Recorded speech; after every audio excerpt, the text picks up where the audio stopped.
marks. That marks our competitive male individual heat. Okay. Go, go, go, go. Got it? Okay. Up to them. So we've got other obstacle races out there that are fantastic, but none of them do what we do with our team event, right? In the team event, part of the Knucklebuster is really unique because we wrap in that pig egg piece, and we have 5 individuals per team, right? When they sign up, it has to be co-ed. And they then have to carry a brute force sandbag with them through the entire course, right? Which is kind of a neat thing in that not only does it tie to MVP and kind of what we're doing with our kind of form of healing, but when we let other individuals do this as a team, it inspires camaraderie. Got it. Go. You got it. Yep. Camaraderie, in my experience, is generated through adversity and challenges.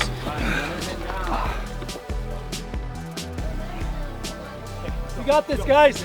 On the side. On our trips, we take with us what's called the pig egg. Watch your And the eyes. pig egg is a concept that comes from the Marine Corps Scout Sniper community.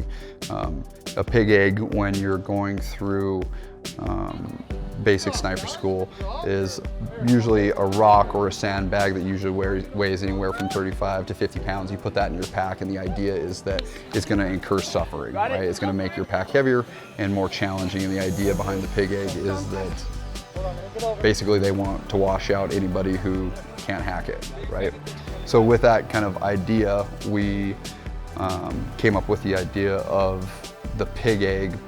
With the pig egg at the Montana Vet program, though, we have it full of the 7,054 dog tags from the men and women who died in Iraq and Afghanistan. And our pig egg weighs 75 pounds.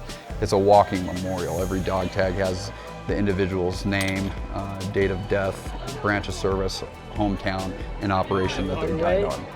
We take that with us, and again, it's that walking memorial piece, and it incurs suffering, but then from that suffering, when we've got veterans with us, right, it gives them kind of almost like a purpose, right, to live, because there's over 7,000 men and women in that bag who don't get to live anymore, right?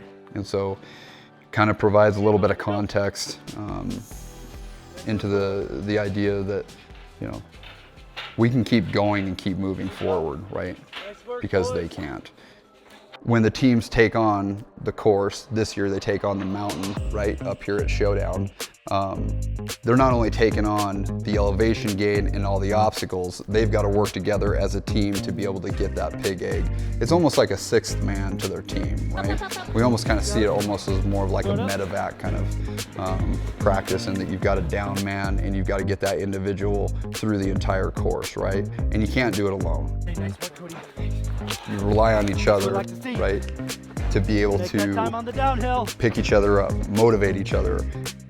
When somebody's, you know, burning out, somebody else picks up the load, right? And so that's one thing that's really unique about our race, and one thing that we're really proud of, and that's kind of the tie in between the Montana Vet program and this as our fundraiser, the Knuclebuster Obstacle Challenge.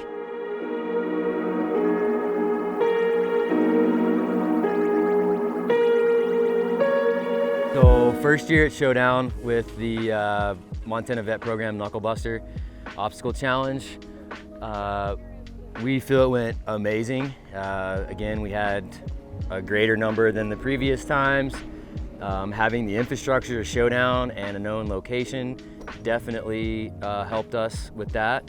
And then the mountain itself, like that's really the big piece here, is having that backdrop. So we're awesome to be partnering with Showdown on this, and got a lot of surveys to read, and we'll see what the runners have to say. But from our perspective, I think it was a win. Tristan Crane. Where are you from? I'm from Great Falls, Montana now. I'm in nursing school there. Cool, man. So how did the race go? It was so fun. Such a beautiful day out here. Great volunteers, but beautiful, super tough, but super fun. What'd you come away with? I was fifth place in the individual male, so Great time. Yeah, super fun. Fast race. Super hard uphill in the beginning, but it was a party for sure. Would you recommend it to other people? 1000%. Yeah, such a great time. Like one of the most beautiful races I've ever run. Just like great people, great community, for sure. You were not Mosey. That is a lie. When we started the Montana Vet program, what we learned as the organizers was there's no shortage of community support.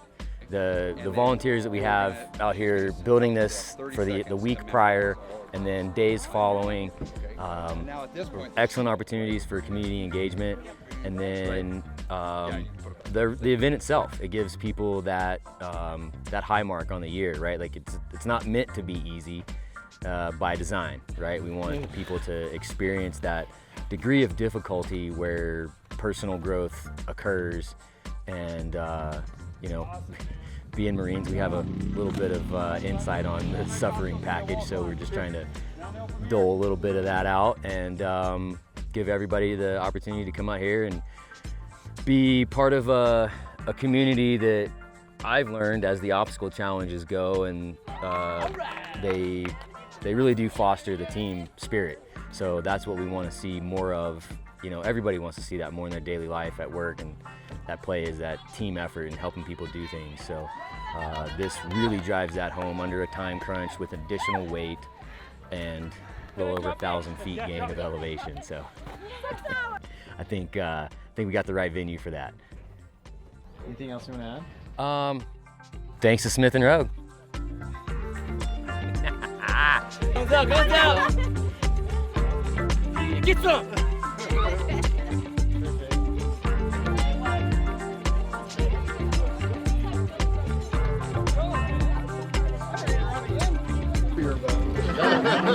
Knucklebusters, one last thing. You're welcome. Your winner for today's team event, Suns Out, Top Guns Out, has donated the prize back to the Montana Vets program.